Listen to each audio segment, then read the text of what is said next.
o Cláudio, que é o autor que está connosco hoje, e é umas breves palavras, mas eu tenho de ler, porque eu assim, não consigo falar sem o apoio do papel. Cláudio Guimarães Santos é, entre diversas áreas que se tem dedicado, é sobretudo poeta, é mestre em artes pela Escola de Comunicação e Artes da Universidade de São Paulo e doutor em Linguística pela Universidade de Toulouse-Lamyrey. É também ensaísta, além de colaborador de diferentes veículos de comunicação, entre os quais a Folha de São Paulo. Como artista plástico, já participou em diversas exposições. Na Sétima Arte, escreveu e dirigiu uma longa-metragem em Super 8, O Atentador. Como médico, formado pela Escola Paulista de Medicina, atuou na área do diagnóstico e no tratamento de disfunções cognitivas, especialmente nas relacionadas com linguagem e memória. Criou e coordenou em São Paulo a Unidade de Reabilitação Neuropsicológica. Realizou ainda investigação no campo da psicoterapia, da semiótica e da filosofia, sempre com um enfoque transdisciplinar. Como professor pesquisador, trabalhou no Instituto de Estudos Avançados da Faculdade de Medicina, da Faculdade de Filosofia, Letras e Ciências Humanas da Universidade de São Paulo. Fora do Brasil, atuou como pesquisador, docente e conferencista em diversos países como França, Estados Unidos, Canadá, México e Uruguai. É autor de artigos científicos e de ensaios. É diplomata de carreira desde 2010 e já serviu no Consulado-Geral em Frankfurt e na Embaixada de Montevideo, Uruguai. É atualmente vice-cônsul no Consulado do Brasil em Faro. A busca do conhecimento foi o que o trouxe até à poesia, que considera ser, e cito, o conhecimento num estado concentrado. Para apresentar o seu livro, está connosco François Louis Blanc, também é médico. François Louis Blanc nasceu em França, adotou a nacionalidade brasileira e reside no Algarve, em Tavira, desde 2001, tendo sido membro do Comitê Editorial de Palavras Sem Fronteiras na altura de Faro, capital da cultura, no ano 2005. Doutorado em Medicina, especialista em doenças infecciosas e mestre em Biologia Humana, foi professor convidado nas universidades de Guatemala e Cusco, no Peru. Viveu e trabalhou mais de 25 anos em países ibero-americanos, Guatemala, Brasil, Estados Unidos, Peru, Portugal, como docente, investigador e clínico. Apesar do seu percurso como médico, é de coração um homem de letras e humanidades. A sua descoberta de novas culturas, povos e regiões inspirou vários livros de ciência e ficção e poesia. Passo a palavra ao François, que nos falará de definições fundamentais. Boa noite. Primeiro quero felicitar os presentes de ter enfrentado essa pequena tormenta e temos esta noite a qualidade do público, uma grande qualidade que nos honra e o autor também. Para mim é também uma honra, claro, e um imenso prazer apresentar esse livro de Cláudio Guimarães, por várias razões. Primeiro porque é uma poesia que me parece ímpar e muito original, com uma dimensão filosófica que não se encontra muitas vezes.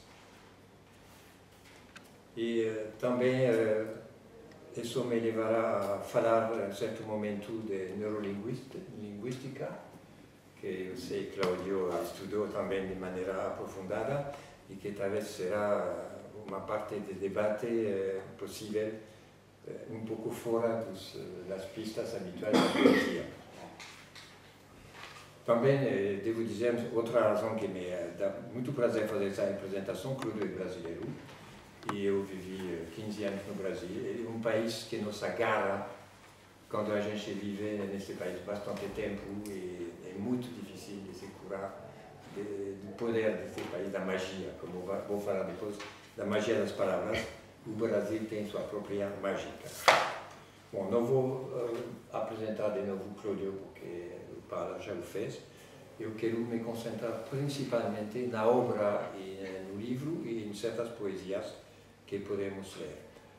O que quero dizer de introdução, que é muito importante, é que Cláudio é como um homem humanista do Renascimento. Ele tem uma cultura clássica, isso vai aparecer nos poemas, tem um conhecimento profundo dos autores gregos, romanos e europeus em geral, e se sente que esse conhecimento influencia profundamente a sua obra e os textos e serve de digressões aos textos que vamos ler, dos quais veremos alguns exemplos. Quero chegar agora ao vivo dos poemas e podemos, como primeiro texto representativo da arte do poeta, ouvir sua leitura do poema Definições Fundamentais, como é o título do livro. Então, vamos à leitura. Definições fundamentais. O silêncio são 1000 faces de demônios distraídos, esquecidos a rezar. A saudade são pedaços de brinquedos da infância, reluzindo em outras mãos. O remorso são estradas de barro, com muitas subidas difíceis e abafamento sem volta. A sede são desertos de vento, são estepes de pedra, são poeiras vermelhas e rudes. O desterro são cidades estrangeiras que já não se parecem, apesar de serem iguais. São espelhos voltados sobre si mesmos, vazios de reflexos, como poças ressecadas. O vício são coisas redondas e macias, doces e frescas, que não se acabam nem duram, e que são condenadas por quem não tem o que fazer. O tempo são passadas lentas, são lascas de esquecimento, são sobras de uns poucos instantes que sempre se repetem, sem nunca perder o seu frescor. O mito somos todos nós que cortejamos o dia, como se o carpíssemos. A morte são sinfonias magníficas tocadas para ninguém. O desejo são anjos caídos de asas manchadas de chocolate e sangue.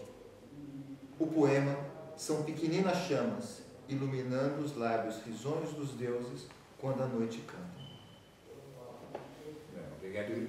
Isso já é uma boa introdução da arte de Claudio. E também ele falou, se nota já que é um peregrino na vida e que ele transmite sua experiência nos poemas.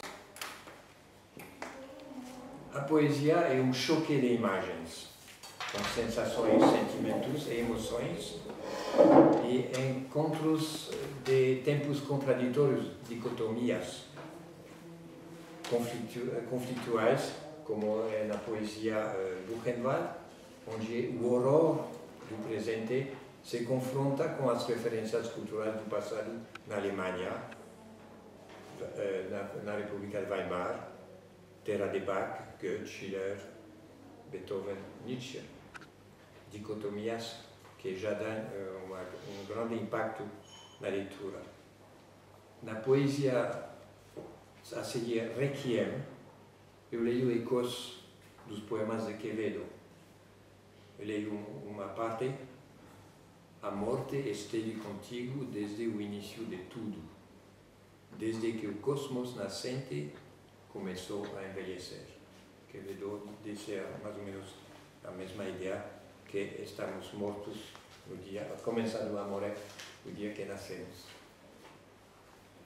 A poesia é também um laço com o mundo infinito e se inscreve na reflexão eterna dos homens.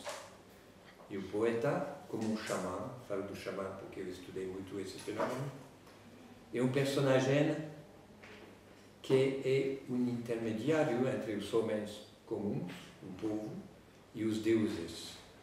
Ele lê a natureza, percebe as forças transcendentais e as traduz para os seus conterrâneos. É um papel do sacerdote, do xamã, do poeta também, e do psicoterapeuta.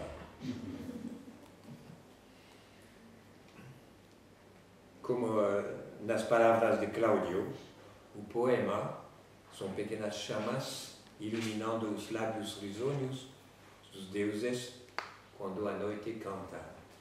Isso faz referência a uma legenda antiga. Se diz que outrora, nos tempos antigos, os deuses falavam com os homens diretamente e se convidavam a seus banquetes. Mas depois os deuses descobriram os horrores cometidos pelos homens e deixaram de falar com eles. E só falam agora, às vezes, com os poetas, sacerdotes e xamanes.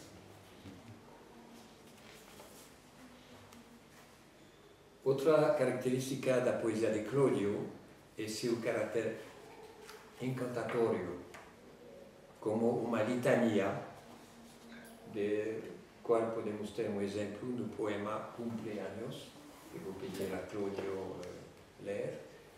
Só localizá-lo aqui. Deve ser no início.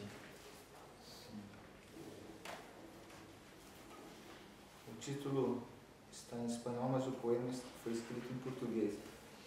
Diferentemente de alguns que foram escritos em espanhol. Cumpleaños. Dos fragmentos, novos mosaicos inconclusos. Das lembranças, a distância que atenua o peso. Dos fracassos, a lógica precisa do acaso. Das vitórias, o perdão consciente dos vencidos. Dos desejos, a leveza que refresca e que eleva. Dos temores, as lições que nunca aprendi. Das angústias, a calma que às vezes vem depois. Qualquer caminho é rota certa, embora curva, pela trama cerrada da existência, rumo ao centro do tempo, ao coração do ritmo, rumo ao limbo rendilhado do não ser. E eu me pergunto, no barulho do vento, quantos mistérios navegam quando a noite é vastidão do espanto? No oco da madrugada, quantas almas santas sonham quando o leito em fogo recupera do remorso o aparente corpo? No aconchego da morte, quantos anseios são fartos quando o incerto é necessário e o destino se confunde com a vontade? Teatro vestido de carne, sou por isso as muitas gentes que se foram e também as que virão. Sou a vida que começa e o cadáver que se esfria. Sou tudo e nada ao mesmo tempo e muito me orgulho de assim permanecer. Cumpro por isso, no instante que se esgota enquanto escrevo, a missão universal da minha espécie. Sofrer lucidamente, ousar sem ter medida, seguir em frente sempre e sempre. Le duela a quem le duela. Bem, nesse poema, como o outro que vou mencionar, já se nota a dimensão de testemunho vivencial do poeta. E no outro poema, Ciudad Vieja, o autor que viveu no Uruguai, em Montevideo, menciona a situação política muito difícil que passou esse país. Se vocês se lembram da Revolução dos Tupamaros, a repressão brutal naquela época pelos caudilhos. E, no mesmo tempo desse drama do Uruguai, o autor faz referência a Borges, que vive do outro lado do Rio da Plata. Então, a poesia e a violência no mesmo local geográfico. Num outro poema, referências bibliográficas, o autor descreve uma biblioteca pessoal, sua biblioteca dos autores que suponho o influenciaram na sua obra e que podemos decifrar como um jogo de adivinhanças. Nos seus poemas, claro, tem também referências a autores brasileiros. Tem uma poesia que fala de Vinícius de Moraes, um soneto romântico, e que tem uma formulação quase matemática nessa frase que cito: avatares dos acasos consequentes. Eu gostaria que me explicasse, porque não sei o que significa, mas é uma fórmula matemática, suponho. Os avatares, claro, todo mundo sabe. Dos acasos consequentes. Sim, mas isso eu não falei ainda, mas Cláudio tem uma dimensão de matemático também, que eu não tenho, mas ele sabe manipular as cifras e as fórmulas, que é outro talento que a gente pode repercutir na poesia também. Né? Como a neurolinguística, que é uma ciência que pode entrar na poesia. Bom, às vezes para mim me parece que a poesia de Cláudio é mais uma poesia de ideias, de pensamentos filosóficos. E darei alguns exemplos. Claro que tem sempre imagens metafóricas, mas para mim o que realmente era uma dimensão muito original era essa projeção filosófica de muitos textos. E claro que, através desses aforismos filosóficos, uma confrontação de palavras e de verbos, eu acho que o poeta tenta deflagrar a partícula divina que jaz no poço profundo de cada ser.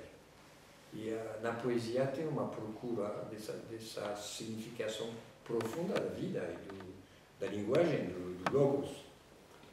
E acho que tem uma partícula elementar semântica, como tem a partícula divina boson na física. Cada poeta talvez procura essa expressão perfeita e pura, e que está mencionada em certos poemas. Os poemas também de Cláudio traduzem o caminhar dos humanos, o seu caminhar pessoal, mas o caminhar mais universal. E ele fala como um ser muito sensível,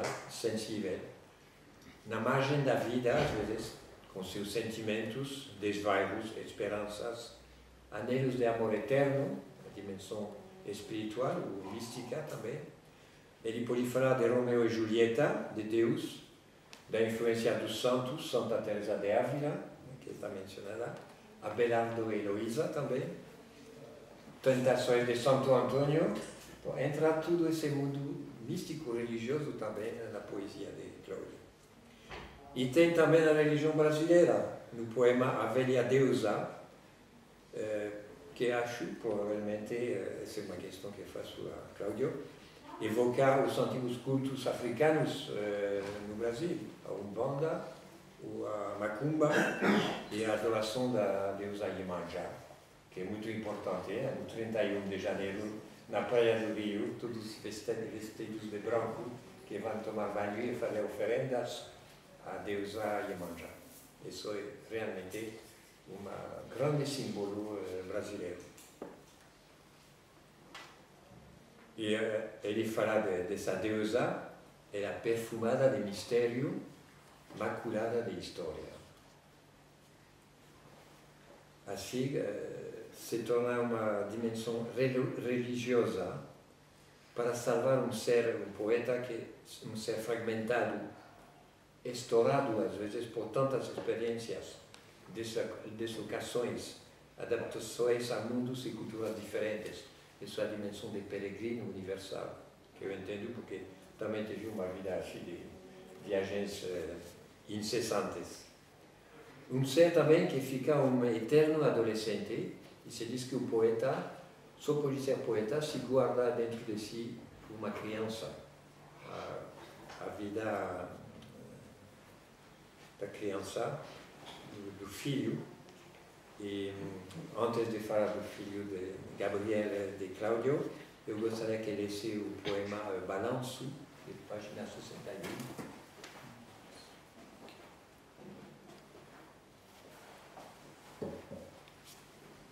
Balanço. Em estrita obediência à necessária ordem do acaso, sigo meu caminho, assim como todos, cumprindo uma etapa precisa, justa e real a cada simbólica alvorada. Reergo-me dos meus erros para tornar a cair ainda uma vez, sempre, sempre. Sei-me perfeitamente imperfeito, completamente incompleto e, contudo, apesar de tudo, humanamente sereno quando os deuses não me tentam. Sofro a cada instante e durante cada instante como se sofresse desde o começo dos tempos. Prometeu castigado sem culpa, sigo híbrido a minha rota. Meus pés descalços, desprovidos de asas, sangram ao mínimo roçar das coisas. Enquanto isso, o meu divino coração se alegra, pois somente aos deuses essa graça é concedida, com as minhas penas tão mortais. Recordo, não sei por que motivo, o Deus contente feito homem, para poder sofrer e assim satisfazer a sua eterna justiça. No meio dessa dualidade, anterior a qualquer aparente unicidade, que é por sua vez anterior a qualquer dualidade preexistente, perco-me em paradoxos e amanheço esquartejado como Dionísio. Busco-me e só encontro falta de mim. Relembro-me e tudo o que me vem à mente são pedaços por demais fragmentários, retalhos sem nenhuma nitidez. Eu poderia ser saudades ou esperanças curtidas na ilusão da manhã, mas prefiro ser lascas fungíveis de um espanto instantâneo, quase eterno. Vasculho todos os dias os sonhos da noite passada em busca de alguma pista, cifrada na minha língua, que me conduza ao cálice sagrado, ao ponto final, ao eterno recomeço, onde eu possa me expandir indefinidamente, na vibrante solidão desses espaços vácuos, que longe de me assustarem, mais e mais me atraem. Sim, dimensão religiosa, espiritual, em Novo, e sempre a referência ao mundo clássico dos gregos. E também no poema a seguir, onde aparece a posição, às vezes, desesperada do poeta em frente ao absurdo de Camus, por exemplo, no poema Prometeus acorrentado, do qual vou ler só um pequeno extrato. Amarrado nesta pedra, rodeado por abutres, sem nada poder fazer, conto os dias sem sentido das pessoas e o vazio dos seus projetos pequeninos, estampados em muitas cores fulgurantes no pecado essencial de cada ser. Visão muito profunda e poderosa. E essa poesia já atinge uma certa visão profética do fim das civilizações.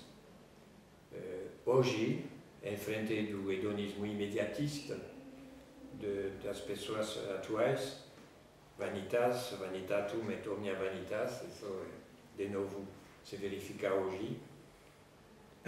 E essa ideia apareceu de novo no poema État des lieux, só leio dois versos, para curar a insensatez da realidade e conjurar a solidão da nossa espécie. E chegamos a outra dimensão que eu já evoquei, que é para o homem a concessão de um filho, uma nova vida. Acho que foi uma experiência fulcral e recente para Cláudio. É um poema que mostra que provavelmente é uma dimensão fundadora na vida do autor, desvelar o mistério do nascimento, que é uma dimensão derradeira na vida do homem. E também esse poema, para o autor, tem um poder curador. E isso vai introduzir uma noção que quero desenvolver depois, que é o poder curativo, o poder mágico, o poder curativo da palavra poética, que já existia no tempo dos gregos, era o terpnos logos, e posso lembrar que o sofista Antifon tinha uma escola em Atenas, perto do Partenon, e na porta dizia a curação pelas palavras, cura pelas palavras. E ele recitava poesias para curar, era logoterapia para as doenças dos visitantes. Depois vem outros poemas em psalmos, e só para insistir outro valor da poesia, que frequentemente toma um tom encantatório, eu já disse, como uma litania religiosa. Tem um poema em Salmos, como Acalanto. Tem outro poema que se chama Ciúme, que descreve a inveja dos homens. Inveja que no mundo é uma imensa fonte de doenças, de destruição. Os xamanes, outra vez, falo deles, diziam que a principal causa de doenças dos humanos, a inveja, é um pensamento filosófico, mas autêntico. Deixa eu ler o responso do São Gabriel. Sim, se quer. Já que ele falou no Gabriel, e já que ele falou nesse poder curativo da palavra, da poesia, é interessante que aqui, fazendo um parênteses, invadindo a seara do François. Ele falou no poder da palavra que fere, né? No poder da palavra que causa doença, a inveja, por exemplo, né? E ele falou no poder da palavra que cura, né? E isso me lembra uma vez uma discussão com essa coisa de neurociência, talvez a gente volte a isso, mas enfim, as pessoas falando muito de neurociência, dos psicofármacos. Eu falei, olha, não tem nada que altere mais a neurobiologia de um cérebro do que você receber um xingamento, né? Quer dizer, então, mais do que qualquer injeção de adrenalina, se alguém xingar a sua mãe, certamente, se você gostar dela, você vai se revoltar e os seus neurotransmissores se mexerão. Então, eu vou ler aqui o responso de São Gabriel, que o François, na minha opinião, acertadamente, diz que é um poema de cura, de alguma forma, né? Ele começa falando disso. Responso de São Gabriel. Para curar a insensatez da realidade e conjurar a solidão da nossa espécie, para aprender com o interesse das crianças e acender a luz que aquece sem queimar, para ensinar sem punição nem displicência e construir as mentes férteis do porvir, a ti invoco, Gabriel, meu protetor. Para fazer da alma opaca um diamante e transformar a aridez em abundância, para criar um mundo novo, mais antigo, e aprofundar a experiência do passado, para ofertar as minhas melhores qualidades e responder com lucidez à violência, nas tuas asas tão branquinhas me carregam. Para viver a eternidade em cada instante e enxergar no trivial a maravilha, para expandir o pensamento ao infinito e espelhar no coração a paz perpétua, para sonhar a cada noite um evangelho e usufruir na alvorada a redenção, com teu sorriso tão sincero me ilumina, para fechar as chagas, para calar as mágoas, para aplacar as dores, para entender os mitos e contemplar a doce tarde perfumada. A ti me entrego, meu pequeno, a ti me rendo, meu anjinho, no gozo certo da futura anunciação. Eu sempre fico meio emocionado. Mas esse poema, ele toca profundamente e foi como uma revolução na sua vida. Sim, sem dúvida. Mas eu acho que também tem um aspecto da própria vivência como psicoterapeuta e do conhecimento da importância da palavra curadora também. Né? Quer dizer, que a psicoterapia nada mais é do que isso. Né? O Rui que está aí sabe muito bem disso. A possibilidade de curar pela palavra, tanto da palavra do terapeuta, mas principalmente da palavra de quem está fazendo a terapia. Né? Bem, isso foi uma perfeita transição para a parte que eu quero abordar agora, que é a neurolinguística, que é a parte mais erudita, também mais científica, mas que a poesia pode aceitar essa dimensão, acho muito bem. E essa parte eu quero ilustrar primeiro com o poema que se chama Canto de Todos os Cantos Próprios, e também me apoiarei na poesia surrealista, para mostrar como a palavra, e a poesia em particular, pode chegar a esse poder curativo e também a essa magia. Então, depois podemos debater esse tema. Bom, esse poema em particular, eu vou ler algumas partes para ilustrar depois o meu propósito, mas é um poema profético. É um eco do texto bíblico, suponho, o Cântico dos Cânticos. Sim, provavelmente. Para mim, como uma mise en abîme em francês, da poesia de Claudio, que resume as suas investigações, seus encontros, e como o encontro de Dante com Virgílio no inferno. Nesse poema se manifesta toda a sua arte, os aforismos filosóficos que já mencionei, as litanias proféticas, a procura espiritual e, às vezes, um certo messianismo, um misticismo de demiurgo, de hierofante, que muitos poetas têm também, né, como dimensão. E como Atlas, o poeta carrega nos seus ombros seu próprio mundo, nos seus escritos também, para transmitir à posteridade, a quem deseja descobrir o o seu continente, de um ser dotado de uma visão à vez singular e universal. Bom, a dimensão neurolinguística, para isso me apoiarei nesse texto de poesia, mas primeiro quero fazer um pouco pôr isso em perspectiva. Já mencionamos os tecnoslogos dos gregos, que tinha esse poder terapêutico, e para entrar um pouco na neurolinguística, eu vou dizer de modo muito caricatural. Temos dois cérebros, um cérebro racional e um cérebro mais criativo, artista. Eu não vou entrar em detalhes porque seria muito complicado. O cérebro cartesiano corresponde a uma linguagem racional também. A linguagem poética não tem nada a ver com essa linguagem racional e faz parte de outras áreas cerebrais. Hoje em dia se estuda muito bem isso porque tem recursos tecnológicos como o PET scanner ou a cintilografia com flúor para ver certas zonas que se ativam no momento do discurso. E o mesmo tipo de investigação foi feito em outras situações que todas envolvem esse cérebro criativo, que é o caso da meditação transcendental. Se fez registros, isso poderemos falar talvez mais em detalhes, de sessões de Hatha Yoga, de Qigong.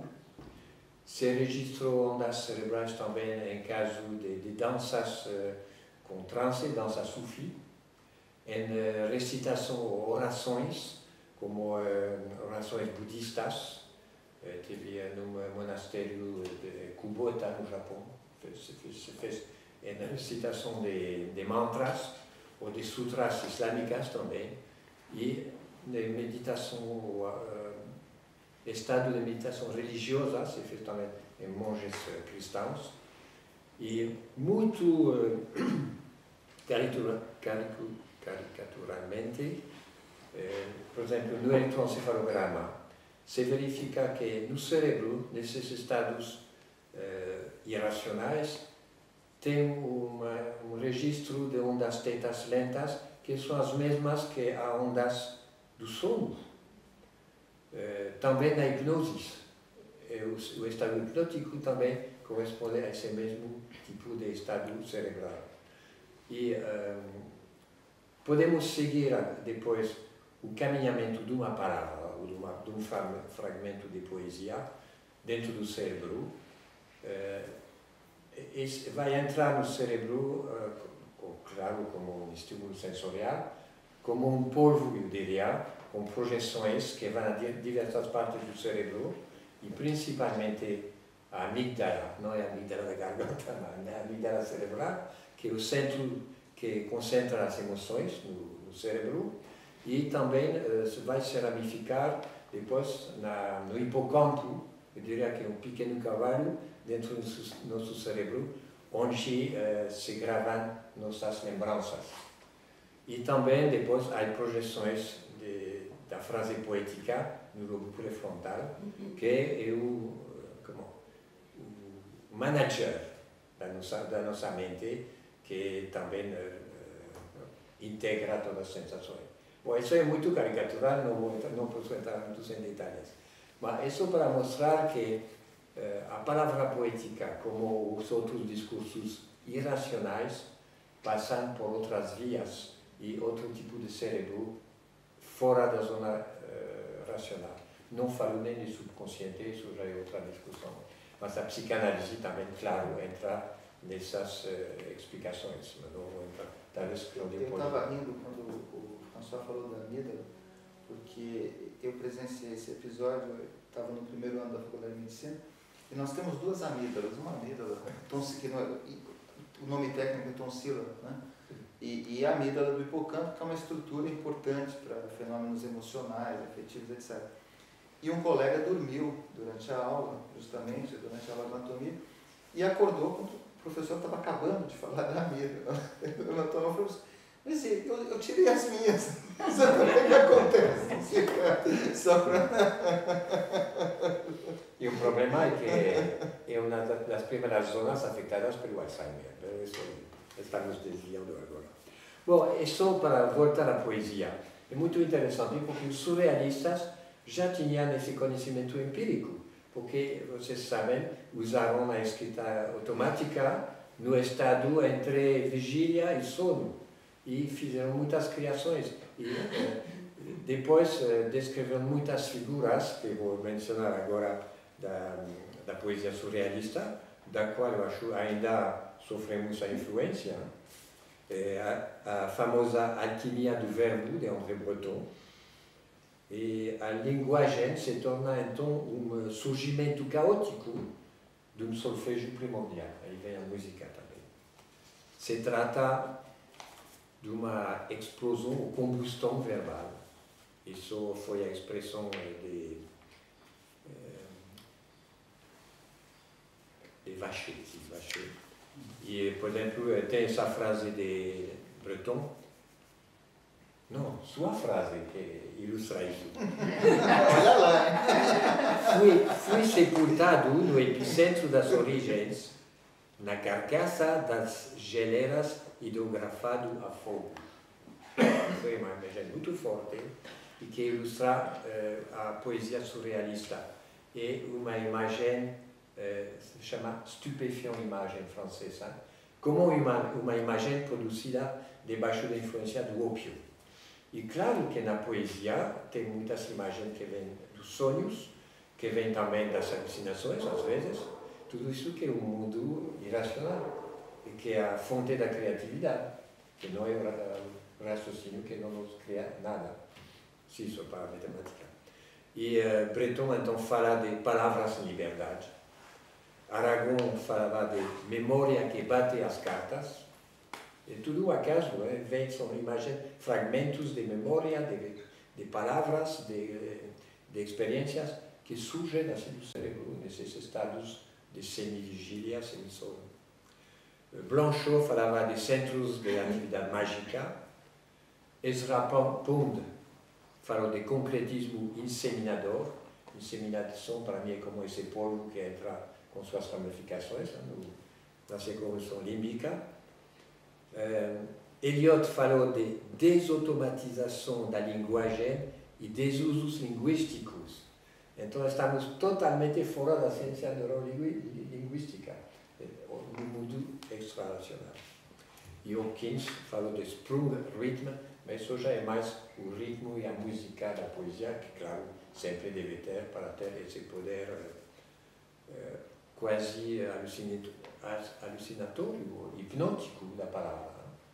E como falei, a hipnose também tem uma linguagem particular, não sei se você fez hipnose, mas eu estudei, tem uma linguagem que induz esses estados semi-sono, fora da realidade, que é muito similar à linguagem poética, com mecanismos de repetição, que agora vou ilustrar lendo o último poema de Cláudio. O último do livro.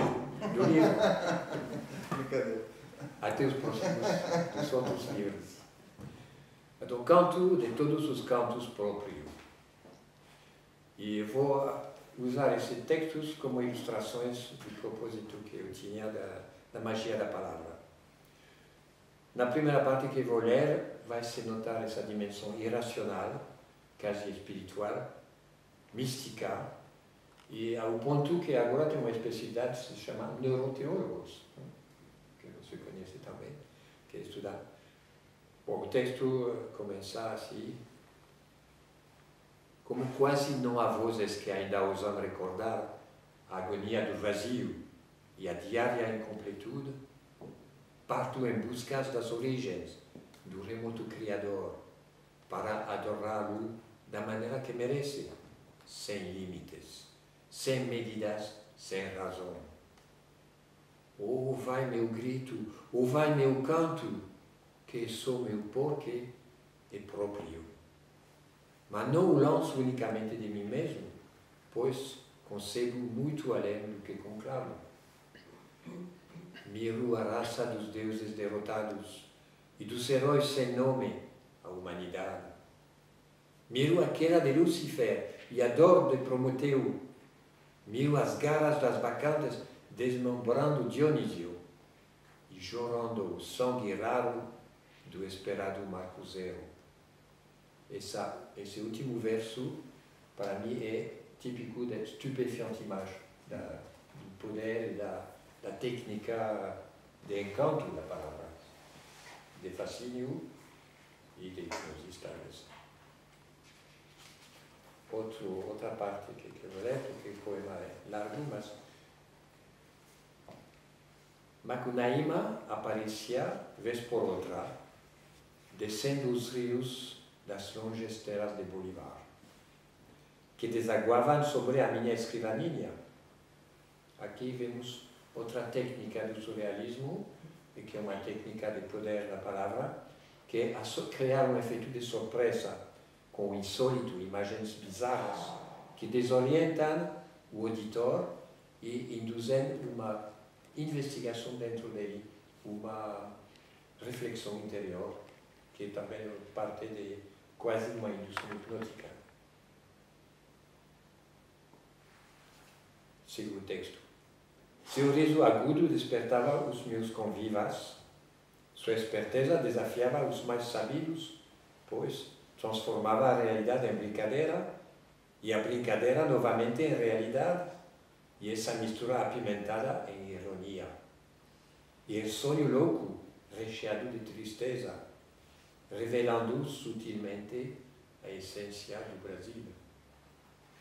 Nessas horas de profundo alinhamento, dedicado, palmiei cada ciência, cada penumbra mais cadente da verdade, cada pedaço mais etéreo da mentira, para, no fim, ver-me sozinho, a fronte aberta, recheada de partículas, que me zumbiam nos ouvidos, que me alteravam as emoções, que me rasgavam nos pensamentos e que os colavam novamente de outro modo, como notas de uma escala inusitada que jorravam de instrumentos impossíveis.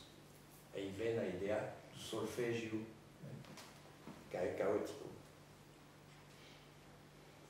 Também notaram umas palavras que fazem tipo de colisão de chamas, colisão de fogo, palavras que vão incendiar o cérebro, a mente. Outra parte um pouco mais longe, que ilustraram, são anáforas, que ilustram o processo poético de repetição cíclica, repetição verbal e musical, que também são características de uma linguagem hipnótica. Ou vem alívio das grandes tempestades, ou vem silêncio dos devãos do medo, ou vem noite abafada em que morreu Virgílio, ou vem tarde modorenta, ou vem tarde benfazeja, que se embala nos matizes mais sutis, que é espaço caprichoso da memória, onde vive o menino que ainda sou, que brinca com contas de vidro, que joga com bolas de gude, que faz pipas coloridas, que sonha no Ribeirão, que rabisca a mais não poder, sempre junto dos amigos que saíram lá do meio das histórias que Moedo muito antigo lhe contava. Outro fragmento.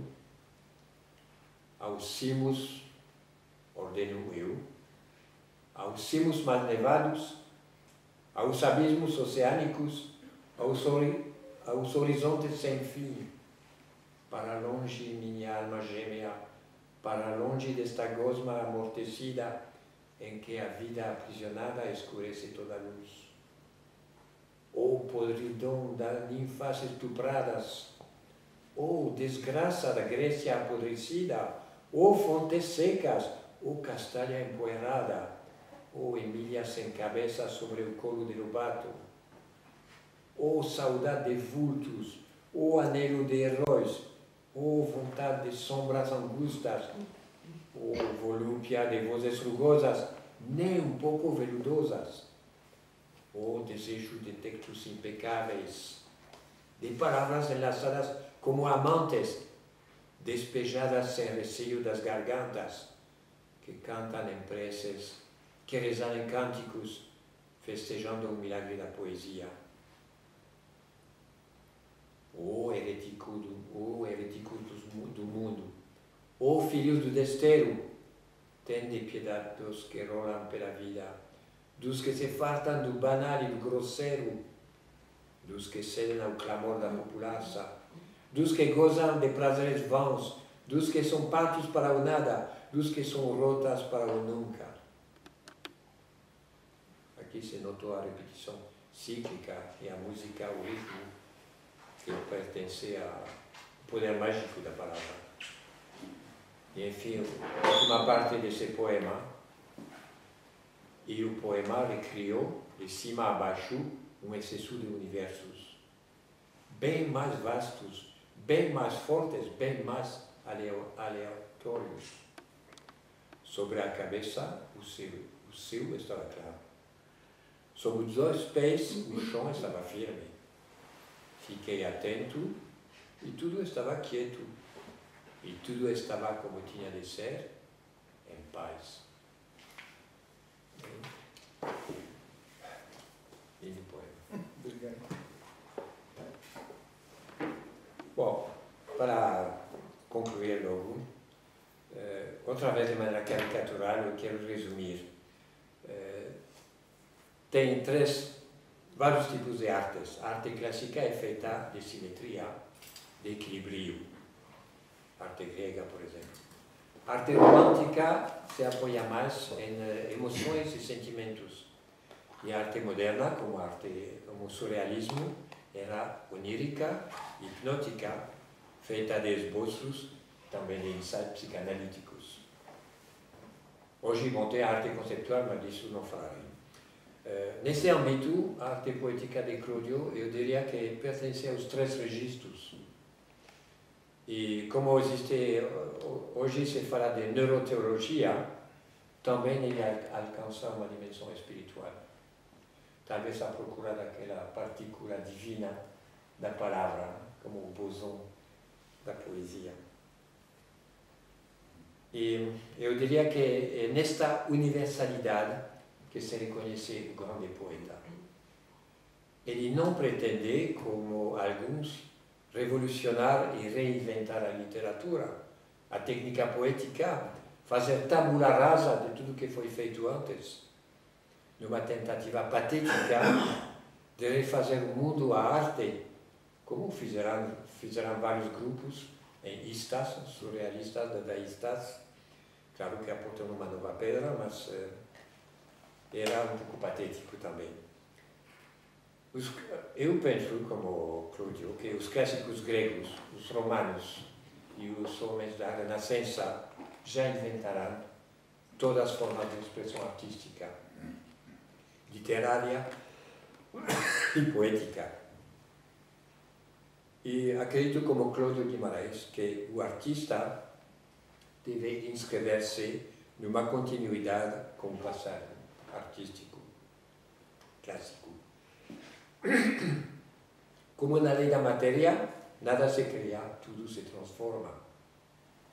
Cada poeta traz o tijolo da sua peregrinação pessoal ao edifício artístico da humanidade, com a sua própria voz e explicação do mundo, sua visão, sua forma de existir e de sentir, de ser vivo, dotado de um pensamento. E a última palavra é para que me perdoem de portar abuso da sua paciência com essas teorias neurolinguísticas, mas isso é um imenso debate que mereceria várias horas, acho, de comentários. A poesia e a neuroteologia ou neurolinguística. Obrigado.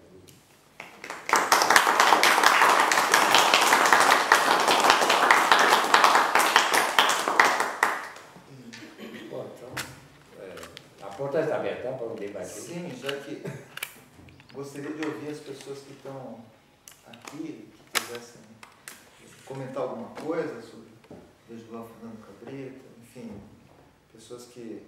É o que eu falei, hoje com esse tempo tão difícil, quem veio deu uma prova de amizade, né? Ou de apreço pelo trabalho, ou as duas coisas, mas enfim, agradeço muito a presença de todos.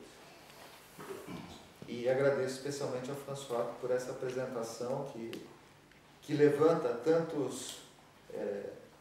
É interessante, depois da apresentação que a Adriana fez, aquele dia em Faro, que viu um aspecto do trabalho, eu estou começando a me sentir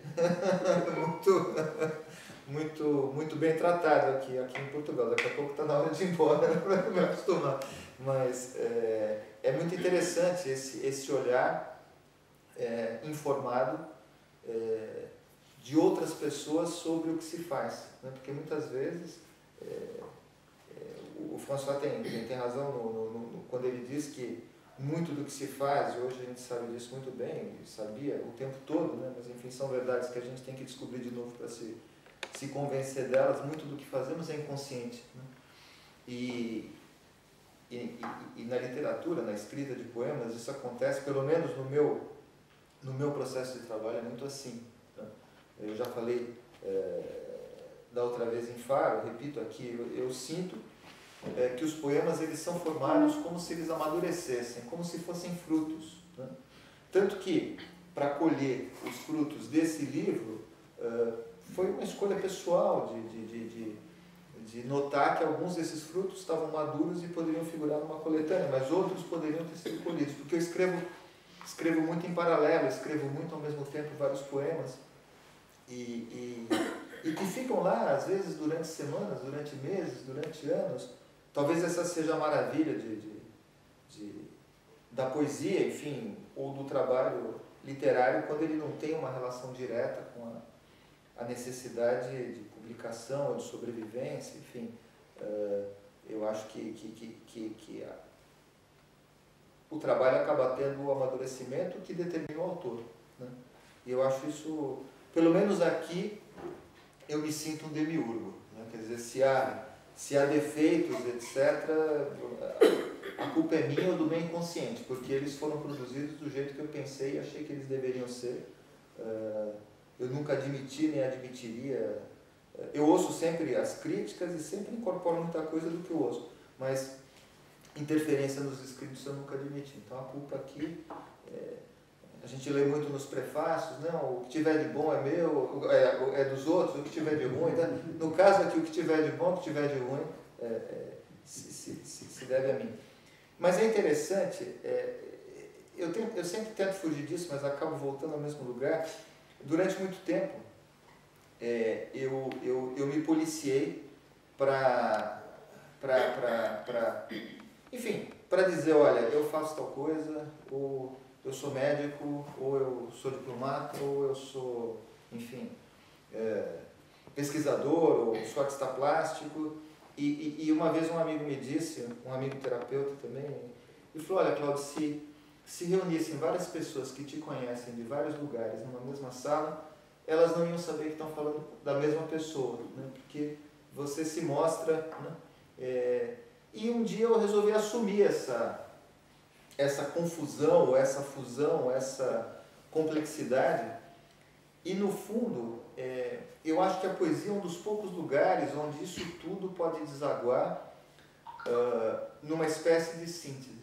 Eu acho que a poesia ela tem essa... Não sei o que é. O François falou muito disso. Eu acho que tem essa capacidade, essa possibilidade é dada de fazer algum tipo de síntese, que não é uma sopa de letras, que não é uma sopa de ideias, que é realmente síntese também que a gente consegue numa fórmula matemática, né?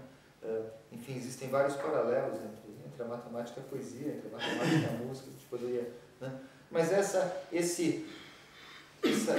sensação de plenitude, né? Eu acho que a poesia, no final das contas, ela é capaz de canalizar. Eu sinto, eu fico muito feliz quando eu vejo que as pessoas conseguem captar esse aspecto, e o François falou muito bem, porque dessa dimensão espiritual e curativa, evidentemente ela existe de uma certa maneira curativa em relação ao próprio autor, né? No final das contas, né? Agora, aí eu acho que tem um ponto importante que a gente citou da outra vez também, e que é difícil de definir, mas o que faz de um poema, ou simplesmente um depoimento íntimo, uma confissão, e num mundo com a internet, onde todos podem escrever, todos podem publicar, todos devem escrever, todos devem, enfim, todos devem se expressar, como separar, né,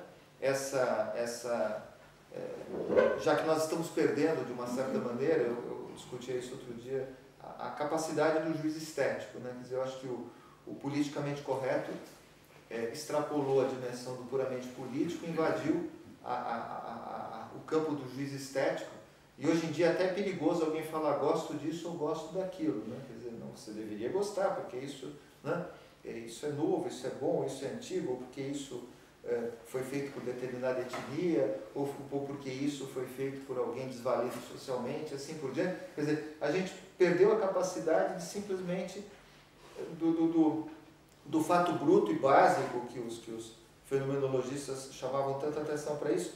Isso me aparece como algo bom, eu gosto, né? E a partir daí a gente pode escrever filosofias em cima, mas se nós perdermos, na minha opinião, o fio da meada, o fio de Ariadne, do gosto, não gosto, né, nós perdemos tudo, né? E eu acho que as pessoas ultimamente têm tido muita dificuldade, os críticos principalmente, os críticos, quando eu falo de críticos, eu falo dos teóricos, dos professores que escrevem sobre literatura, dos críticos que escrevem críticas, digamos assim, em veículos de comunicação, que muitas vezes acabam se transformando em alguma coisa que eu não sei bem o que é, mas o tal do jornalismo cultural, né, que é uma espécie de quimera, assim, de forma híbrida, onde não se sabe muito bem se a pessoa está emitindo um juízo sobre o trabalho, se está tentando fazer uma decodificação, se está tentando explicar. E eu acho que esse é um fenômeno do nosso tempo. E aí, como tudo é confuso, nesse tempo confuso, e os poemas tentam um pouco, falam disso inevitavelmente, eu acho que a gente precisaria recuperar esse juízo estético. Eu falo disso porque o François, na apresentação dele, várias vezes falou na questão do inconsciente, né? Mas é preciso, né, e eu acho que aí entra a pedra de toque, né, como naquele belo aforisma, amo a razão que limita o gesto, né? Quer dizer, é preciso que desse transbordamento inconsciente, né, exatamente, venha, enfim, alguma coisa que corte, que separe, que divida, que deforma, que diga isso sim, isso não, e eu acho que é daí que nasce a verdadeira obra de arte, seja poema, seja filme, seja o que for, quer dizer, seja uma teoria científica, quer dizer, quanto mais eu escrevo, mais eu me dou conta que reescrever não é só reescrever, mas que reescrever é cortar, né? É deixar de lado, né? E cada vez mais eu me centro nessa busca, né? de ser preciso com palavras, exatamente, pureza de expressão, para ser capaz de expressar pensamentos que não são tão puros assim, né? Que não são tão puros conceitualmente, que são tão complexos, que vêm de várias áreas, né? Eu acho que um certo empolamento acaba. Né? Então eu realmente agradeço muito a apresentação do François. Isso me lembra uma frase de Borges, que ele escreveu toda a vida, claro, mas no fim da vida ele começou a escrever contos, e a linguagem é tão simples, e ele disse que quando escreveu esses textos que tinha poder realmente de transmissão, através dessa simplicidade, e ele disse, é uma pena que antes escrever textos são tão complicados, porque ele tinha, enfim, a expressão pura, eu diria, a mais simples e poderosa. E é dele também aquela expressão, eu escrevo que o Espírito Santo sopra no meu ouvido, né? Quer dizer, também tem um pouco disso, essa que tão bem lembrou François, essa dimensão xamânica, enfim, a gente pode... divina, de ligação, o mito que ele citou dos deuses que falam apenas com os poetas, Eu acho que eles falam com todo mundo, mas talvez não sejam os deuses Muitos que deixaram... são surdos. Eu acho que não são tanto os deuses que deixaram de falar com os homens, mas os homens que deixaram de ouvir os deuses, né? E eu me lembro de uma grande amiga, uma pintora brasileira chamada Mira Schender, e ela tinha enfim, não vai nada contra a igreja evangélica, ela tinha uma igreja evangélica metodista na casa dela, que tocava uns trombones, né? E ela era suíça, tinha um sotaque muito forte, ela falava assim: o Deus deles é surdo, porque eles tocavam alto e gritavam. Não sei o quê. Quer dizer, então acho que nós é que ficamos surdos a essa dimensão. Tudo ficou muito concreto, tudo ficou muito objetivado. Materialista nesse sentido, mas muito objetivado, muito... eu acho que... Mas enfim, falei demais, que a apresentação do François é extremamente inspiradora. Acho que teremos matéria aí para muitos momentos de conversa. Eu queria ouvir, se alguém quisesse dizer, enfim, alguma coisa e debater. Aqui temos Fernando Cabrita. Boa tarde. Já no outro dia, E já se é a minha opinião, mas se me permitem, há um ponto, eu vinha só ouvir, mas já fui citado 2 vezes. Não, por favor. Há um ponto em que eu discordo do François, com todo o respeito, obviamente, embora me encante perceber que um livro dá lugar a estas diferentes leituras e diferentes interpretações. Discordo quando ele diz que encontra, eu não encontro, e só por isso é que discordo dessa deficiência minha, sinais de surrealismo na poesia do Cláudio Guimarães.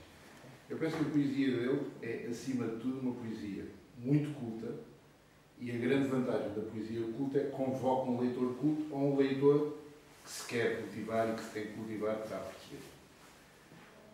Mas não encontro aqui nenhum desordenamento de linguagem, não há aqui a maneira de escrever do Alfred Jarry, por exemplo, não vejo aqui nada parecido com o Breton, vejo aqui muito pouca coisa que pudesse vir desembocar, sei lá, na poesia fonética, naquelas experiências da Augusta Bolt, por exemplo, e vejo de facto uma poesia que está a ser produzida com uma grande carga de passado literário, passado histórico, passado mitológico, e por isso essa carga do homem culto que escreve necessariamente uma poesia culta que convoca um leitor culto.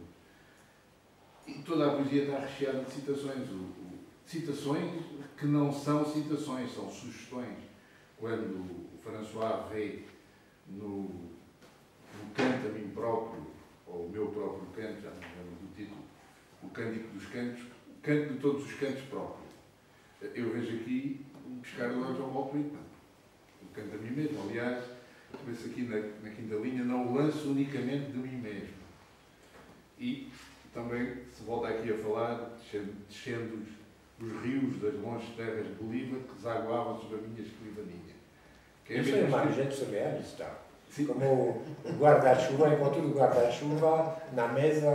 Mas é a mesma escrivaninha que aparece aqui nestas referências bibliográficas, sentimentalmente, página 31, também no Pescar de Olhos do Álvaro Campos, quando diz aos escravos cardíacos das estrelas, conquistando o mundo todo. O Cláudio diz: conquistei o mundo da minha escrivaninha. E depois, Concordo. E depois temos aqui toda uma série de citações necessariamente curtas de um homem culto que não tem que estar a explicar o que é que as faz. Nem as faz gratuitamente. Não as faz para mostrar a erudição, elas saem. Falámos no dia da saudade do Orfeu. Há mais alguma coisa a dizer? Quem conhece, conhece. É um bocado como explicar o que é estar apaixonado. Quem já esteve não precisa de explicações. Quem não esteve tem de explicar toda a maneira que nunca vai perceber.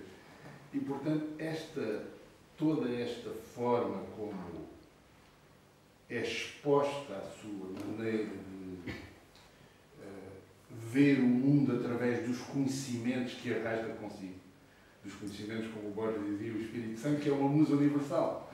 Cada um chamará a musa o que quiser, ele chamava-lhe o Espírito Santo, mas é essa forma de expressar o mundo, penso eu, que é a distinção entre toda a poesia é culta, obviamente, mas entre a poesia feita por uma pessoa que cultiva os conhecimentos, cultiva o que está dentro de si e cultiva de uma forma racional através da exposição dos sentimentos pela linguagem. Eu já não sei se era o Sigüenza, se o Jorge Guilherme, que dizia: nenhuma emoção está completa enquanto não intervier sobre ela a linguagem. E contava aquela história de ter visto um campo árido no verão, uma coisa calorosa, muito quente, aliás, não era calorosa, era escaldante, com uma árvore no meio. Ele diz: tudo isto ficou a bailar na alma por meses, até conseguir dizer uma frase: terra escaldante, árvore fresca. E aí a sensação foi completa. E eu acho que é isso que o Cláudio faz, sem entrar em alguns dos vícios do surrealismo. O surrealismo é uma corrente respeitabilíssima, mas que tem vícios. E há aqui, nesta poesia, uma ausência de vícios, há uma estrutura muito lógica da linguagem.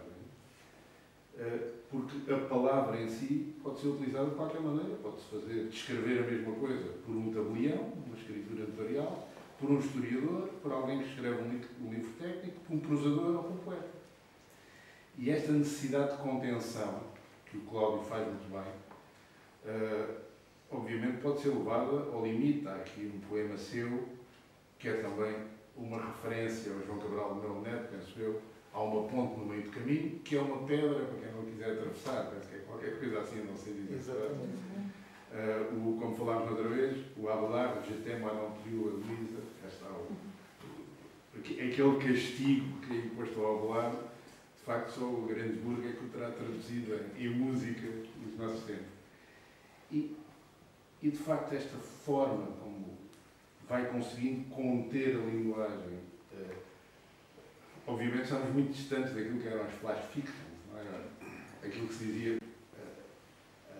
que o Hemingway escreveu e que se disse que era a mais triste novela que alguém escreveu uma vez na vida, The Six Words Novel, que era For Sale, Baby Shoes Never Worn. Apenas sapatinhos de bebê que nunca foram estreados. E isto, de facto, mostra a América daquele tempo, a desgraça dos pais que perdem o filho e a necessidade de ter que vender um enxoval para o filho estavam à espera. A chegar a isto é difícil, mas eu vejo no seu trabalho poético, de facto, uma capacidade de trazer toda essa carga cultural que tem acima de si, transcrevê-la em linguagem que é uma linguagem poética, que não está desorganizada, está perfeitamente organizada, que expõe de uma forma que atrai o leitor e que atrai até um leitor que não a perceba o que vai ter que perceber. Tem referências a Canudos, e não precisa dizer mais, quem quiser saber o que é Canudos, que vai ler. Chegará a Canudos, possivelmente chegará também à Guerra do Fim do Mundo, de Vargas Llosa, tem muito por onde andar, e cada palavra sua aqui, de facto, traz-nos imagens que são um passado cultural. E só para terminar, não quero dizer mais do que o que referiu há pouco, eu penso que é importante, que é a confusão que há, que toda a gente hoje pode escrever poesia, que deve escrever. Eu não sou dessa opinião. Acho que há uma grande confusão entre o que é a democracia cultural e essa confusão acende que as pessoas acham que a democracia cultural não é que todos devemos, e ainda bem devemos e devemos lutar por isso, ter acesso à cultura, mas é que todos somos produtores de cultura. Todos nós podemos ser artistas. Quando o que se deve entender é que todos devemos ter acesso à arte, não é que todos façamos arte, senão a arte deixa de ser arte, deixa de ser uma atividade de um espírito que de alguma forma se sobrepõe sobre os outros, deixa de ser a atividade daqueles a quem o Espírito Santo escolhe para soprar o ouvido e passa a ser uma coisa comum. E não é isso, seguramente não é isso a arte. Porque lembro sempre o que dizia o Ramon Nieto: se a poesia é uma coisa que não tem valor nenhum, porque é que incomoda mais que um pôr do sol ou um maço de algodão? Só queria, eu não disse que a poesia era totalmente surrealista. Eu usei o surrealismo para explicar as figuras que dão poder à palavra, poder mágico e o poder curativo. Mas, claro, tem umas imagens que para mim são surrealistas, mas não, a poesia não é totalmente surrealista, claro. Mas que bom que que tem todas as leituras e, bom, e eu juro que o que eu vou dizer a seguir não é um cacuete diplomático, a presença do embaixador aqui, que eu não tenho ainda, não sei se terei, mas eu vou dizer o seguinte, que não existe uma oposição radical entre o que falou o Fernando e o que falou o François. Porque, na verdade, a fonte, o magma, né, é esse magma inconsciente, né, que justamente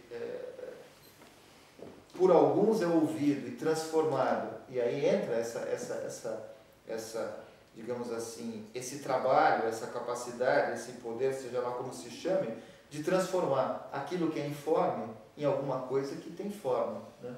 Então, eu concordo com o Fernando muito bem, e fico muito contente, já fiquei da outra vez, fiquei de novo agora, eu fico sempre, quando ele menciona o que eu considero, né?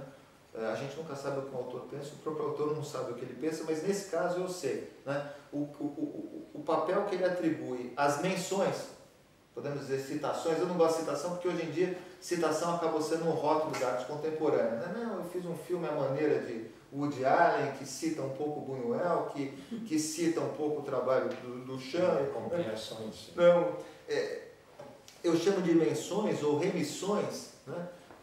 Porque são maneiras de, na minha concepção, e talvez isso venha um pouco da minha vivência com o estudo da memória, etc., porque a gente sabe que uma palavra, o François mencionou, uma palavra abre universos, né? De uma palavra eu posso ir para muitas outras, e isso está tudo muito distribuído no nosso sistema cognitivo. Então, de repente, para quem conhece, né, uma determinada referência cultural, como você falou, bem lembrou e sempre lembra bem a dor de Orfeu, ou o abandono de Ofélia, né? Quem conhece a Ofélia do Shakespeare, mas principalmente a pintura simbolista que foi feita em cima disso, que está uma Ofélia lá flutuando, sabe muito bem o que é o abandono de Ofélia, né? Então, é a utilização dessas imagens fortes de figuras quase que arquetípicas da literatura, da arte, etc., para, eu não digo resumir, outra vez eu usei o termo, depois a Amanda, minha esposa, falou, não, mas não é bem resumir. Eu falei, não, você tem razão, é quase que fazer um curto-circuito, né? É quase que de repente colocar em contato imagens e mundos que possivelmente não estariam em contato. E haverá um paguci no cérebro. Exatamente. E conversando há uns 3 anos com o meu antigo orientador de doutorado, Jean-Luc Nespoulos, de Toulouse, e eu falei para ele que tinha virado diplomata, ele ficou espantadíssimo, e ele falou, não, mas na verdade eu acho que você sempre foi você sempre teve essa tendência de curto-circuito, né? De juntar. Então, eu não me espanto se daqui a pouco você me ligar e falar o que está fazendo, está tentando juntar outra coisa. E algo que a Paula falou no começo, que eu queria resgatar, que para mim é importante, é essa busca que moveu tudo. No fundo, ela falou a busca do conhecimento. Na verdade, o fio da meada da minha vida é um pouco essa busca. E se isso se reflete nos poemas, e esse é outro aspecto que eu também aprendi a duras penas, e que também as pessoas têm medo de dizer, né? Quer dizer, não pode escrever quem não viveu, né? Quer dizer, assim como não pode ser psicoterapeuta quem não viveu, né? Uma vez eu tinha essa história é muito engraçada, eu tinha uma supervisionanda, eu fazia supervisão, contei até para a Adriana isso outro dia, que fazia psicoterapia comigo, mas na verdade ela era terapeuta também. E ela fazia terapia de casais, né? Ela tratava casais, mas ela era virgem, né? Quer dizer, então como pode uma pessoa que nunca teve uma relação sexual com outra pessoa, né, ser terapeuta de casais? Né? É quase pedir para um padre, enfim, dar conselhos quer dizer, então são coisas assim. Idão, né? Adão, puxa, não foi nenhuma ironia. Mas digo, então são coisas muito engraçadas. Exatamente. E eu acho que isso falta também às vezes, como nós somos instados, né? E foi por isso que eu me afastei um pouco do mundo acadêmico, ao qual talvez eu retorne em algum momento, a pressão da publicação. Quando eu me desliguei do Departamento de Psiquiatria da Universidade de São Paulo, eu fiz questão que constasse que eu me desligava voluntariamente porque eu não queria publicar. Né? Porque por 3 semestres seguidos eu havia sido pressionado a publicar alguma coisa. Né? Eu falei, eu não vou publicar. Né? Eu não me importo de escrever 300 relatórios técnicos. Eu não me importo de escrever 300 documentos anódinos, certidões de nascimento. Mas eu não vou escrever um artigo científico se eu não tiver o que dizer. Né? Quer dizer, e havia que se publicar por causa da produção, dos pontos, etc, etc. Então, é por isso que esse livro demorou tanto tempo para sair. Ele podia ter saído há 10 anos, talvez. Né? Mas, enfim, eu tenho e tem um negócio interessante. Às vezes eu me surpreendo e fico triste com algumas coisas que acontecem por causa dessa não publicação. Há mais ou menos uns 10 anos, eu comecei a estudar mecânica quântica, porque eu achava que tinha um caminho muito interessante para fazer uma ponte com a psicologia, especificamente com a psicologia, porque eu achava que mas não que uma coisa explicasse a outra, mas que as duas coisas poderiam se intertraduzir. Né? E recentemente começaram a sair alguns livros, coisas do tipo Quantum Theory and Social Science, coisas do tipo, de pessoas tentando fazer essa aproximação. Felizmente, nenhuma delas, infelizmente, porque também eu já perdi um pouco essa veleidade da autoria. A autoria é um negócio muito misterioso, mas felizmente ainda não tocaram no ponto no qual eu venho trabalhando há muito tempo, né? E que eu espero em algum momento retomar e publicar. Mas eu não me senti em condições de publicar, não senti interesse em publicar, até porque uma coisa que o Fernando falou que é interessante, entenda quem quiser, eu não vou ficar explicando, né? Também tem um lado assim, eu acho que a poesia ela permite isso, né?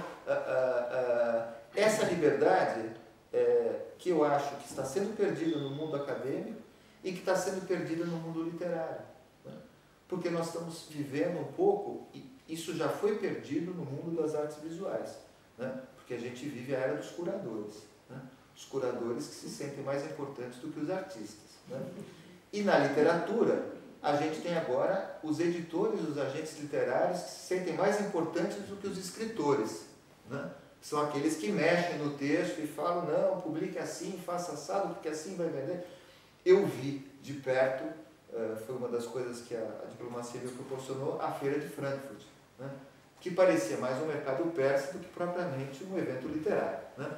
Então, eu acho que é preciso tomar muito cuidado. Quando eu falo de volta às origens, é uma volta não só conceitual, mas é uma volta a essa pureza da espontaneidade do autor, que não depende ou de crítica ou de público, né, para que norteie o seu trabalho. Ele publica como quiser, ele escreve como quiser, assim como o vento, que sopra onde quer, e enfim, as pessoas que gostam ou não, enfim, mas já me alonguei mais. É que os temas são de tal qualidade levantados pelo Fernando, pelo François. Se permitem só 2 ou 3 observações. Em primeiro lugar, da forma mais sincera, gostava de dizer que, mais uma vez, se confirma que os melhores críticos são os criadores. Ao contrário do que muitas vezes se diz, ou ao contrário mesmo do que muitas vezes alguns criadores dizem. Enfim, um dos exemplos máximos de crítico literário e de crítico de si próprio é o Jorge Seno, foi o Jorge Seno.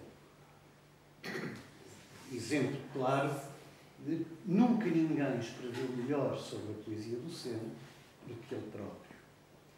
E eu aqui pude verificar 3 criadores que foram 3 interessantíssimos ensaístas e comecei a pensar se um dia, Sra. Professora Adriana, não poderíamos organizar num dos nossos seminários um encontro, precisamente, se estiverem dispostos e disponíveis, para falarmos um pouco de a literatura hoje. partir de uma liberdade completa. Se quiser, enfim, um pouco, ajude-me, o termo surrealista,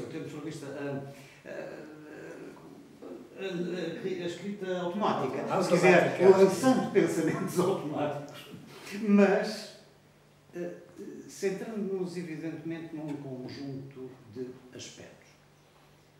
Antes de ir a isso, só porque aqui estamos a falar do livro de Cláudio Guimarães dos Santos, eu quero dizer que uma das coisas que mais me fascina na sua poesia é a enorme capacidade, muito grata para mim, de revelar as suas fontes e, com elas, recriar a sua racionalidade e interpretação das suas fontes.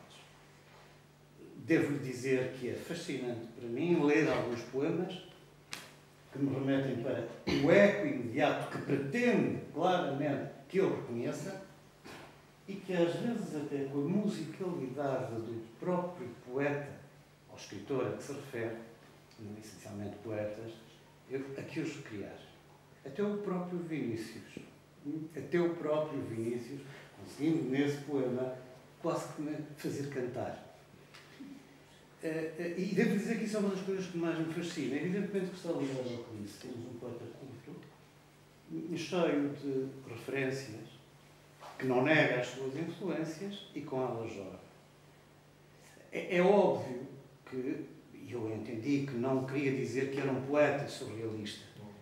Passei também por alguns poetas surrealistas ou por alguns, por exemplo, a etapa de Neruda, surrealista, está há alguns aqui marcada. Mas enfim. Mas voltando agora a outras questões que foram abordadas, chamou a atenção para vários aspectos, Cláudio, que são fundamentais e que eu acho que deveríamos começar a repensar. Depois da caixa de Pandora aberta pelas vanguardas, que tiveram, na altura, o papel fundamental de abrir, de libertar, mas que neste momento tem um terrível efeito, que é o efeito de confundir, e não é por acaso que o Dr. Cabrita, ainda há pouco, associado evidentemente a umas ideias mal apreendidas da democracia, em que todos somos criadores. Aliás, a internet é um veículo propício para todos nos sentirmos autores, criadores, para todos nos sentirmos os maiores poetas do mundo. E, obviamente, não há qualidade alguma. Entro naquilo que disse, o receio do juízo estético. E volto às nossas boas vanguardas. Quando se rompe o cânon, e ainda bem, ou graças aos deuses que foi feito, criou-se o anticânon, que é o perigo em que nós estamos a viver nos nossos dias. Que nas artes plásticas têm efeitos desastrosos e que na literatura começa a fazer sérios estragos, mas muito grandes estragos.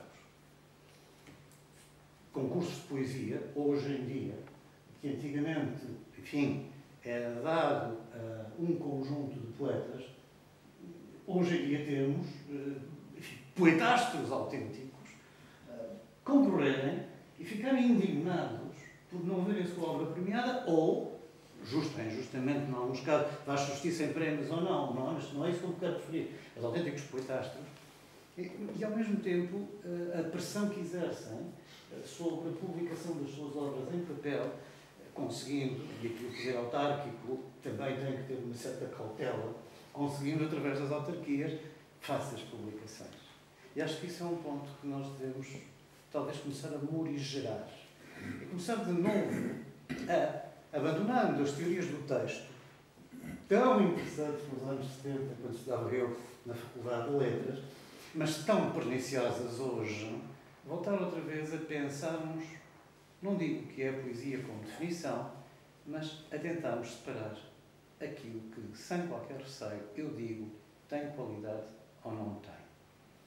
Convenhamos, a qualidade depende dos tempos.